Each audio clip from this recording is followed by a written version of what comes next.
Today we're going to be talking about the erotic gaze. But for those who haven't seen our podcast before, welcome. This part is the G-rated part, the part that can be on all the platforms and not get censored. And then, of course, we have the explicit part, which you may not know about, but we'll share a little bit later in the episode how you can join that. So why did we get into this whole thing around the erotic gaze? Well, just the other day, I was having a conversation with a beautiful person, and they brought up this idea, like we seem to know generally what the male gaze is, but could you tell me what the female gaze is? And I remember just going silent, going, wow, this is a really deep question, and I can't answer it in 30 seconds. And then I came to you and I said, I think we need to explore this.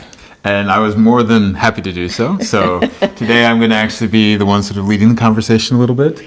And let's start off with looking at just, because we want to get down to it. So what is the energy behind sex? What is the energy around life even? So give us a definition, because you've written about desire around eros versus how people typically see erotic. Yeah, well, let's keep it really simple. So let's use the word erotic, which can be triggering for a lot of people. If we replace that word. Well, I think normally of erotic, well, I've been around for a bit. A lot of people think of erotic as, pornography, and kind of like, let's just have sex, and maybe a little bit kind of harsh or whatever. Yeah, I don't know. It just comes with stigma. For some, it's fine, but a lot of people, it's like, ooh, that word. So if we replace the word erotic with aliveness, then it tends to relax people. And that's actually my direct experience of it, visiting and living in Greece and speaking to elder people like who have the language that's very intact. I remember an elder woman, she'd just come back from a rock concert, and I was like, oh, how was it? She's like, I was so full of eros. And I was like, wow, I've never heard anyone, English speaking, use the word eros in that way. But what she was saying is she was lit up from the inside out by that incredible experience of music and being around people and just the whole energy of it. And she was delighted with it. There was no shame in it. And that's, I think, the important part of the definition. It's that feeling of being so lit up, so alive, and there's no weirdness, no shame to it. It's just like the pure joy of feeling deeply alive. So with that understanding then, if we're going to take a look at, what was the wording in? It was the female sexual gaze versus male sexual gaze. Yeah. And when I hear that, or at least when you asked me about, Aaron, what do you think is the difference between these two? I was like, okay, well, to me, the question's almost asking, what is the expression of one's sort of sexual drive? And is there a good version of it? I think was also kind of the hidden question. Well, and that's true, because from what you said, that there didn't seem to be a problem around defining the male sexual gaze. Yeah. And a lot of times it can get a bad rap sometimes. Yeah, it's where you have this sort of like predatory, it undresses you, you feel kind of naked and attacked or like slimed at times from it. Not always. Sometimes when your partner looks at you with hunger, you're like, yeah, that's nice. It can be playful, but exactly.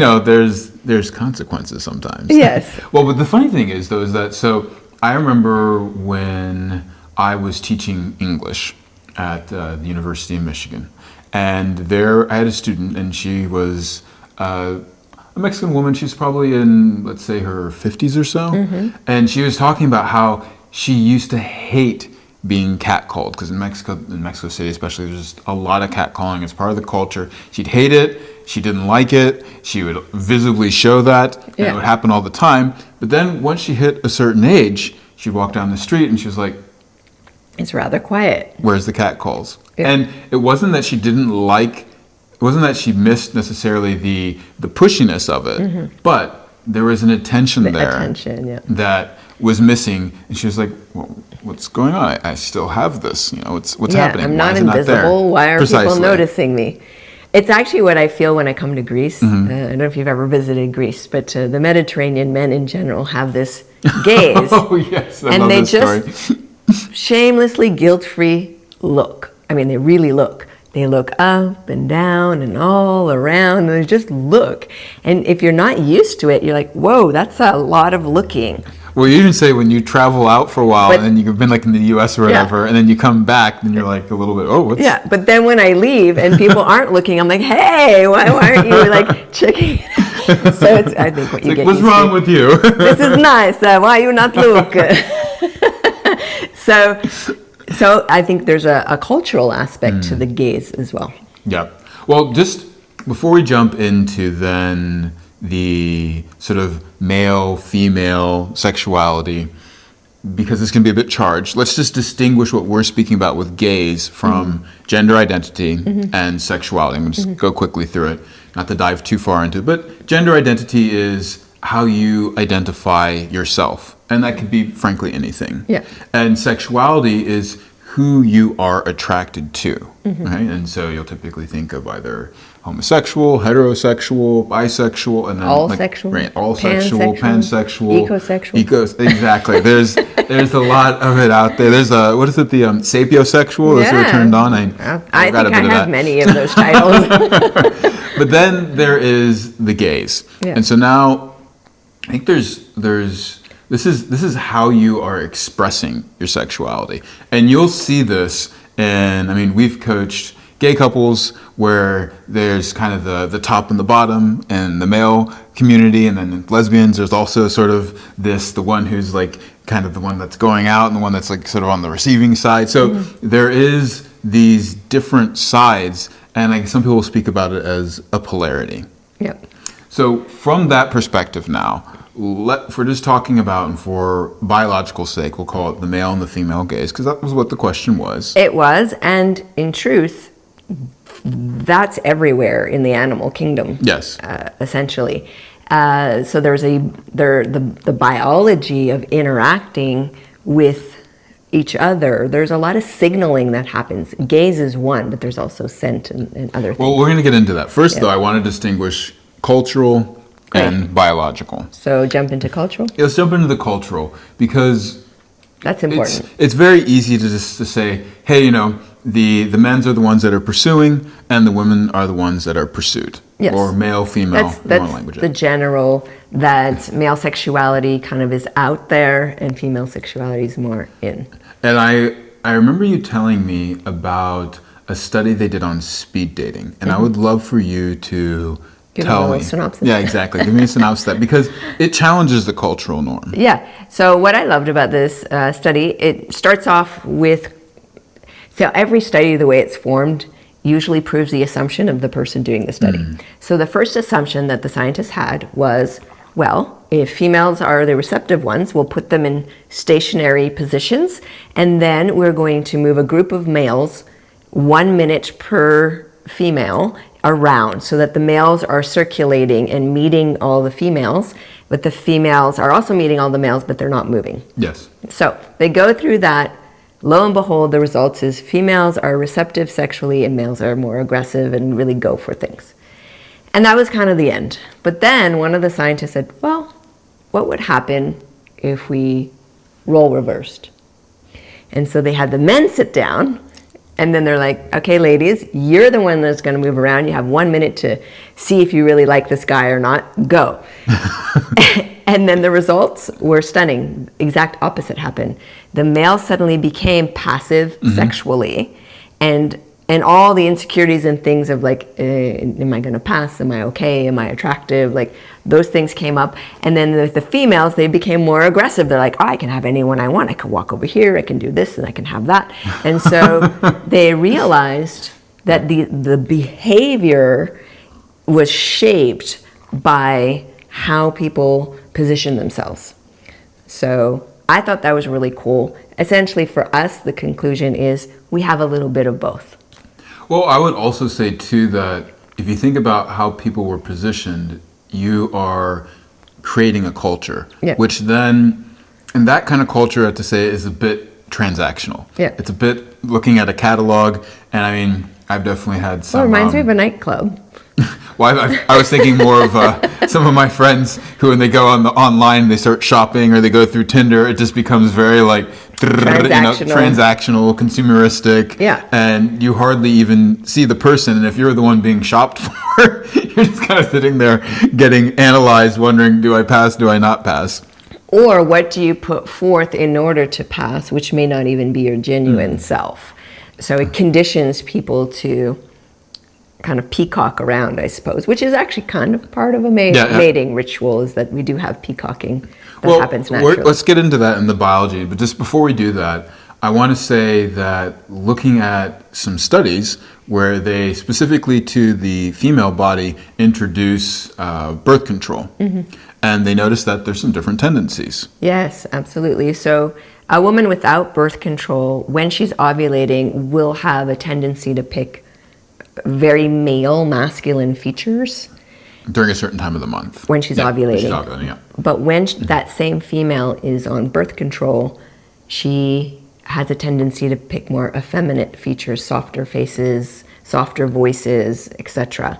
Well, I was also reading too that they actually are choosing less according to the different biomarkers that would signal a healthy mate. Yeah. So that's offspring super purposes. Important to know, just purely from we're being manipulated, let's say, by these... Well, by our biology, our chemistry. Our chemistry, yeah. Well, and then the interesting thing, too, is that when they go off of the birth control, then the person that they found attractive that had the more feminine features, then they're not as attracted to them throughout the whole cycle. Exactly, and what's really funny, too, is another biological impulse is to procreate for some people. And sometimes you go crazy in this phase of like, I need to make a baby. Yes. And you're going crazy, and so you just pick someone and you get pregnant, and then you wake up later with the baby, and then there's this person, you're like, why did I choose you? Like, it was really a biological, I used to call it biological insanity, but it really, people didn't like that. But it's a moment where you're no longer lucidly thinking and your biology is running the show. And I think that's actually important to just have that awareness. That's why I love sexual practice. I love being able to track myself and going, oh, where is this decision making coming from? Well, I think the piece that makes it insane is that we live in such a nuclear family that there's not a community. So if you were in a community and you just chose this person because that's where you needed to, I mean, if they then don't show up as the one and only partner in your life, then you have the community support there. Yeah. However, if all of a sudden now you need to be isolated with that person, that's where you're like, wait, was that really the right person to like isolate myself with? There's a lot of other things that go into that choice. I think that's why the pandemic lockdown really revealed a lot about couples. A lot for people. Yeah, that was you're stuck with someone. You're like, oh, I used to always be at work and do all these other activities. I didn't have to deal with you much, and now I'm like 24/7 in a room with you. Yeah. So. Well, yeah, there's this romantic idea that one person has to be everything for you, and yeah, that probably got popped a little bit during the pandemic for some people. Yeah, for a good amount of people. Culture, community, these things have impact on how we orient within ourselves. Is the culture that we're brought up in have shame and guilt around arousal and sexuality and expressing that, or is it very relaxed? I come from a French-Canadian culture, and particularly my family, who's very relaxed around the topic of sexuality. They enjoy it. I think everyone, they won't necessarily talk publicly about it, but everyone's quite active, and certainly some of my family members meeting you got very, very curious about all the things that we're doing. And then when you go from that culture of openness and just relaxation around sexuality, then we moved to an area of Canada where it was much more English and prudish, and I mean, to the point where it was linguistically weird to have dinner with people, because in my family we just interrupt each other, we're loud, we swing our arms, and then in that family they were very like, just let a person everyone speak. Inserts themselves. Everyone's quiet until you're done. Okay, now it's my turn. And I'm like, who talks like that? so it's very awkward culturally. There's a turn taking in the conversation versus I will insert myself. Correct, which I like more. It's more dynamic. But it's what I was raised with. So you're making a parallel then between how sex was, to something that was more free-flowing, it was easy to speak about versus not. Well, correct, because then when you do feel aroused in your system, and that will translate to our conversation around the gaze in a moment, but when you do feel that aroused and you come from a culture that's relaxed around the body and relaxed around sexuality, your expression, how you let yourself be seen and how you look, is going to be a little different than if you come from a culture. I mean, I've literally been in parts of Canada where if a man's attracted to you, he will not look at you. That's the culture. And so I didn't think I was attractive for a long time because no one was looking at me, but it actually meant they were very attractive. It was very confusing. Reminds me of my time, because during while I was living in Scandinavia, in Denmark, there was this kind of, I remember female friends that would come to Denmark, and they're like, the guys aren't coming up to me, and then all of a sudden they learn that, like, no, you're the one that can actually go and like initiate. Yeah. They even have commercials too, where it's a beer commercial. The guys are all hanging out, drinking beer, and not paying attention to the women, meaning that they would rather just hang out with their guy friends. Yeah. And so the women are the ones that are sort of the ones that are doing the male poaching if they're taking it from another woman, or else they'll go forwards and then pull out. So you'll see culturally that there are really big differences. Yes. I mean, myself, I had the background of son of a preacher and a missionary kid on top of that. And so growing up in the Christian church, hearing how sacred sex was, and that it's this divine union, and it's something that then is like saved for marriage, but you have all these ways to, sing hymns and praise God and prayers and reading the Bible and ways to be spiritual. But then when it came to spiritual sex, it was just, no. There's no information. Other than wait till you're married and then everything takes care of itself. And then people are a bit funny around the topic. Well, and so then that was the weird thing, was that as much as I would think that there would be comfort around it, I, as a young kid, just noticed how there's this almost body shame, or a constant covering up, or a hiding away of sexuality. And I have seen healthy expressions of it in the church, but in general, though, it was more of a shame. We don't talk about it, and that more was sort reserved. Of very reserved, a bit like what you were saying, but even sometimes a little bit beyond reserve, such as like if it is mentioned, there's blushing, there's shame, there's not a lot of comfort around it. So there is that weird, again, dynamic between the two. But I thought was interesting was that for me, I was just like, there's something off, because there's so much confidence around talking around God, but then not with sexuality. So anyways, let's get ready to go into the whole part of biology, though, because what I have seen in whatever culture is that there is this biological drive, whether, obviously in the British side of Canada or English-speaking side of Canada, people are still having kids. French side, they're still having kids. In church, still having kids. So yes, there's a biological impulse that's there. But before I go into it, I think this is going to get us a little bit towards, again, so what we want to figure out is, what is the female sexual gaze and the male sexual gaze? So think for a second back to the first time that you started to notice or be noticed in a way that was not just friendship anymore. There was a sort of a shift in the air. Yes, I definitely remember. There's a very distinct moment, because as you said, shift in the air temperature and thickness changed. Okay. So I was a few years younger than this guy. He was like the cool guy, and all my girlfriends were like a little clique, and we would hang out with this cool guy who was a little older, and he was just wild. He was a snowboarder and skateboarder, and he lived on his own. He had his own apartment. We still lived with our families, so he was just cool in our eyes. All right. And for some reason, we were all there as a gang of girls, and then the girls decided to leave, and for some reason, I decided to stay. Some reason. Well, I didn't have sexual intention, but I didn't want to go home. And I wasn't feeling sexually attracted to him. I just wanted to stay. Yes. So there was something there that was confusing to me. The second my friends left, the door closed, the energy completely changed. The look in his eyes went from friend to, are you something I'm going to devour? Like it changed so fast, and it was like electricity going in the space, and it hit my body, and I was like, oh, what is that? I don't know what that is, and I don't know if I'm comfortable with it. And everything got really prickly, and I think I got aroused, but probably I didn't understand that I was feeling aroused. And I wasn't scared, but I was like, I don't want this. I don't know what this is, but I don't want this with this person. And so he point blank asked me, why did you stay? What do you want? With that kind of intense gaze of, am I about to devour you, or what's happening here? I think he just enjoyed the innocence of our group. And I said, I just thought a sleepover would be nice. And then it went away, and he went back to like being friends, and he was cool. But there was that distinct moment for the first time in my life. I really felt like when a man switches on his hunger, I was like, whoa, that's really intense. Well, I've had so many female friends tell me about how they essentially felt invisible. Yeah. And then one day they go to school, maybe it's because they grew breasts or they've had their period or something. Like, it's basically invisible at school, go away for the summer, come back, walk into the school doors, and it's just eyes on them.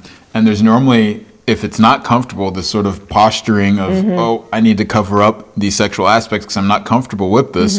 And then at some point going, oh, wait, there's a power here. I really like this. Yeah. There's a power here. Yeah. And they start to play with that power and start to realize, oh, wait, actually, the people who think that they're the pursuer are actually the ones being pursued. So there's an ability to command the gaze. So would you say that kind of penetrative, electric, hunger-like gaze I received, would you define that as part of the definition of male gaze, or? Yes, I like the fact that he then was able to pull it away, because it does get into this kind of hunter-predator type of vibe, but let's develop that a little bit more when we get into some of like the animal kingdom and the biology.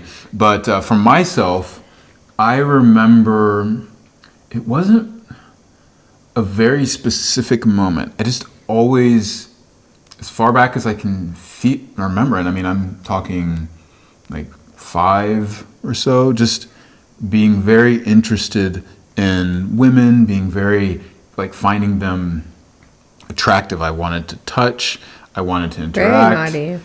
And, well, for a preacher boy, too. Preacher son's boy. Maybe that explains a lot. But it was interesting because of that, I would actually sort of try and hold it in, meaning that I wouldn't express it because I was like, oh, okay, well, this is something that's reserved for marriage. And so I was very romantic at that time of like, oh, well, this person here I could spend a lifetime with. And then I felt that I could express it. So that's why then I would look at it having those relational conditions and very much like fall in love. And I think it was probably before even the girls were realizing it. Whereas then later, as I had definitely sexual explorations with my next door neighbor and being very interested in specifically the vagina. Now, I won't go into the details of it, but there was a time period that I just remember being very focused on this, like with my Sunday school teacher even once. She was sitting down and her dress was kind of open, and I remember being very curious to look like, what's going on in there? Naughty. Does she have underwear on or not? Very naughty. So anyways, all of these, there was definitely a shift though, where I then became interested, and it then didn't, but I felt that I was actually like not showing it. And then years later when I was talking with my high school friends, they hear, oh, you're a sex coach. Well, of course you would be. And I was like, what do you mean by that? And they're like, you always just were sexual. And I was like, what? I mean, I didn't even have sex until I was around like 21. And I didn't even masturbate until I was like 19. What do you mean? And they're like, no, it just makes sense. And I was like, okay, well, so there is a certain energy that goes out there. So let's look at then biology, and specifically with animals in estrus. And you've definitely had time with lions, so I'd like you to talk a little bit about some of that behavior that's there. I have compassion for the male lions because there's usually one and then a whole pride of females that are like, which normally gets drawn out as like, oh, he gets to be the king stud, he gets all the women, and he's it's like hard work.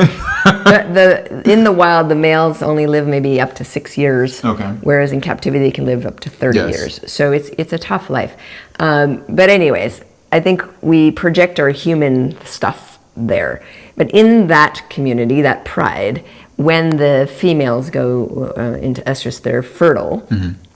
They will go into lordosis. They will stick their butts in the air. They'll run their tails in the face of the lion. Like they're really like, I am here.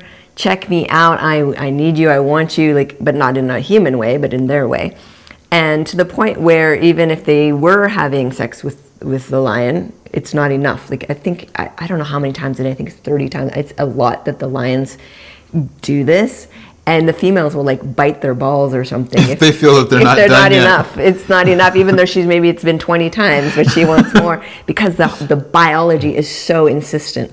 It's so insistent. Well, and this is also the other part too, is that during that time of estrus, I mean, even when you lead safari, you will ask your women, are you going to be having your cycle during the time of safari? Because animals come from a very long but that's place more away. For the smell of the blood than the horniness of the ovulation, but yes. True, but what I'm saying though is because an animal, when it goes into estrus and bleeds, that's also the time then of fertility. Yeah. And I mean, if anyone that's had pets will see how the animals act crazy. Completely differently. My friend's little like hairless cat. It was so sad. She's the only female. There's 3 male Persians with all their big fluffy fur. She's hairless. Yes. Hairless little thing. But the males have been sterilized. And she's sticking her little butt in their face and meowing and begging, and they're just like, what? They're not getting it, well, because they've been castrated. So then she came to me. And she's so confused. And I was petting her little sacrum, and she was like, meow. And I was like, okay, honey, I get it. She's getting at least some activity that way. Yeah, so it's a very intense influence in our biology. And I think we were discussing also in human beings, in terms of receptivity and the egg and the sperm, like we often in the past have defined it that the sperm is going out to get the egg. And it's the fastest one that races, the first one there. It's going to be the winner, so it's the strongest, it's the alpha sperm. But actually what they've now discovered, it's that the egg is the one choosing. So even if you get there first, you may not be the one she wants. And so the magnetism of the egg and her capacity to draw in what she thinks is right for her versus what the outside is So thinking. this here, I believe now we're getting at the female gaze. And I believe the question lends itself to the conundrum of, well, how do we even answer what is the female gaze? Because the gaze is very outwards. And so we think of, in that situation with your friend, the snowboarder, and the gaze, it's very penetrating, it's very piercing. It was intense, yeah. It's do I pursue or not? And so then the other one's like, oh, well, then you're the pursued person, you're the one that's like the prey, more or less. But that's not. But there is a actually, gaze. There is a gaze. Well, there is a gaze. Yeah. However, if we think about it, they've done experiments as well where they have men on one side of a curtain, or even, I don't know if it's even glass or something, but You can't see the female. You can't see the but female, you can smell them. but yes, you can smell. So I think they did it with the glass and without the glass, but where they were then consistently choosing the one that was in ovulation. Yeah, without even seeing how she Without looked. even seeing how she looked. Yeah. And this was extremely powerful because it's showing that, okay, yes, the male might then take those first steps of pursuit to then cross the distance to find the female. However, there is this other part, which is there's this magnetism that happens both biologically, but I think can also then be actually in the gaze. Yeah, which is this drawing in. I would want to say that so there's the hormonally induced aspect of attraction. Yes. But then there's a cycle of life where you're not in that fertility cycle, at least as a female, and there's still like the sex drive can be off the charts. And so I guess that's why they refer to those women as cougars, because they're like the predator cat or something. But there's a magnetism to a female, especially those of us who are connected with our bodies and we feel secure in the body, we feel secure with our arousal, we know what we want, we know what we're looking for. And so there's an energetic of how we present ourselves, how we position ourselves. And if we don't want what's available, there's also an energetic where we pull in that radiance, we pull in that luminosity. I had a student once who's not what you call typically attractive or beautiful. I thought she was, but in just socially where she was living, older and a bigger lady. And she did a practice called ovarian breathing, which we can do more of in the explicit side. But she was doing this and she emailed me, she's like, I don't know what to do. It's like bees to honey. I can't keep them away. It's like and she was past her fertile time, but she was doing this breathing, and there's this inner honey-like glow that a woman gets when she's really attuned to her ovaries. Well, let's see where I want to go with this. I would say that, so if we were then to look at the fact that there is this magnetism, to me, because I always like to bring it back then to the actual embodiment of it. And this is a really important piece, because I'd say that this is sort of the way that the female is, you can almost say, showcasing, in the sense that her biology is putting the signals out there. Or you could also say, if it's then not a biological thing, from just the way a woman will position herself, will kind of open herself up, then the male looks, chooses, heads over. The male then showcases, which you'll see in nature. Yeah. And then the woman will reject or choose as well. Yes. Now, you told a story about how sometimes you'd have guys that they think they would be choosing you all, like you and your friend would be at a club or something like that, but you actually already had kind of gone, I want his attention. Oh, correct, yeah. Tell a little bit about that. I think it's important. Well, I think it's a vibe that you get. So as a female, I like to call it proceptivity, which is a proactive receptivity. You have a different term, which I really like, which is we'll get into that, yeah. The active receiver. So that proceptivity piece is when you feel your own desire, you feel your turn on. And when you're looking, you're like, wow, like, who is that? I want to connect with this human being. And there's almost something just in your energetics of turning toward that grabs, it's like it pulls energy, and he'll often like look up in that moment or turn around, because people can feel when they're being looked at or connected to. And then you feel in that moment, if there's eye connection, then naturally there's often a coyness, or like, are you going to come by? And kind of that looking away, but then like look how back. A cat does? Then look back. And if they're no longer looking, could be a signal of not interest, or suddenly he's next to you, you're like, whoo, that's how did that happen? A lot of energy. So there's a lot of communication that we give through the luminosity of the eye, the intention behind it. Are we receptive? Are we like, don't come near me? Well, and this idea of how polarity is normally spoken about, where it's, no, the woman is passive, receiving, she goes into surrender, and then the guy comes and he's the one that's doing everything, especially during the act of sex. Yes. Or even, no, the guy is, this is more of the tantric perspective, the guy is the steady rock and just stays in one place, and then the woman dances around.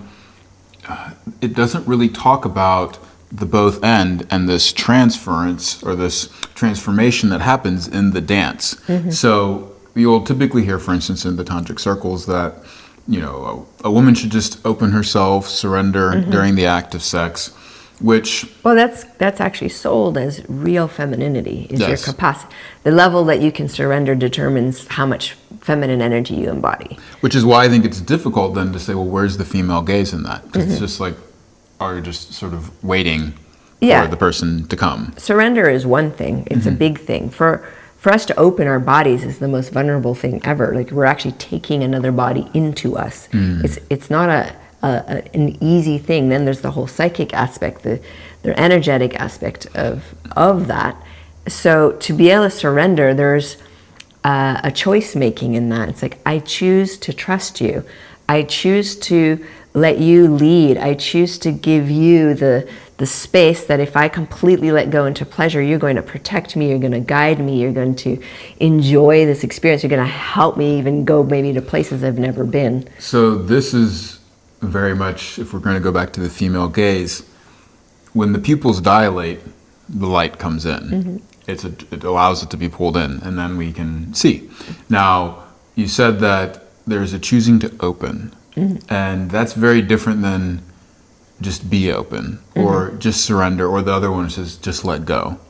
So there's a very important fundamental piece with suction sex that I've developed, that you have, that is bidirectional, meaning that it's just not one person entering and going in. It's like a conversation between bodies. Precisely. And part of that bidirectionality is that the person on the receiving side, because it doesn't really matter what orifice we're talking about, what sexuality you are, because we've seen this problem, this same struggle around Everywhere. penetration come up across the human board. Yeah.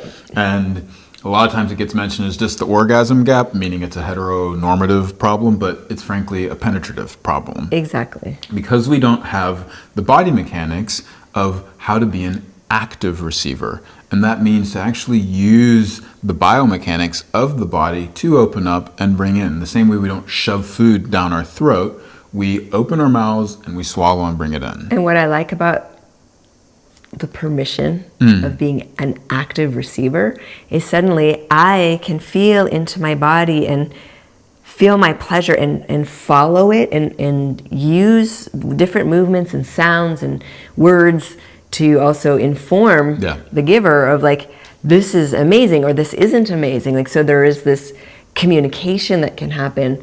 Whereas if you're just passively receiving, it can get boring, it can hurt, it can be eventually like a turn off, or is he done yet? Or, you know, how long is this going to go for? A lot of times the person goes into some form of penetration anxiety, performance anxiety, numbness, pain. Numbness, because again, the person on the giving side has to almost be psychic to predict, is this other person ready or not? Versus if you're an active receiver, you can angle yourself in the way you can actually use your breath in a way that creates lubrication that actually then opens you up to then bring a person in. And it's a very specific, you call it technology, but biomechanics of doing it. And frankly, so everyone good. should be educated. It's For bedroom confidence, precisely. It's so good. It's the one thing that really brings the embodiment into the progressive place to then, at one point, yes, of course, then as the pleasure builds, you go into a state of surrender. Well, I want to say that it's the act of being an actor receiver isn't just, you know, say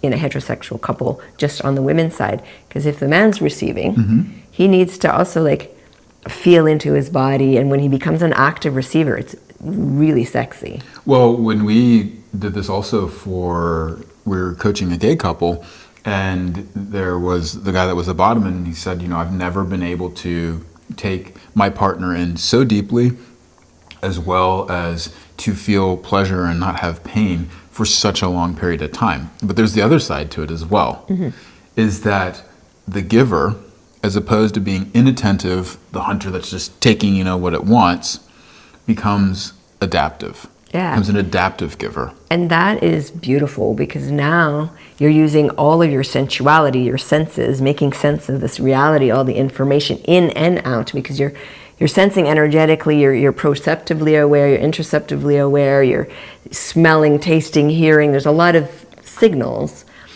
And when you're adaptive, then there's almost this moment where you know when to pause, you know when to quicken things, you know when to be more shallow, you know when to intensify, you know when to soften, to the point where I find like your cock is very much so attuned that it changes how much engorgement it has, how much heat it has.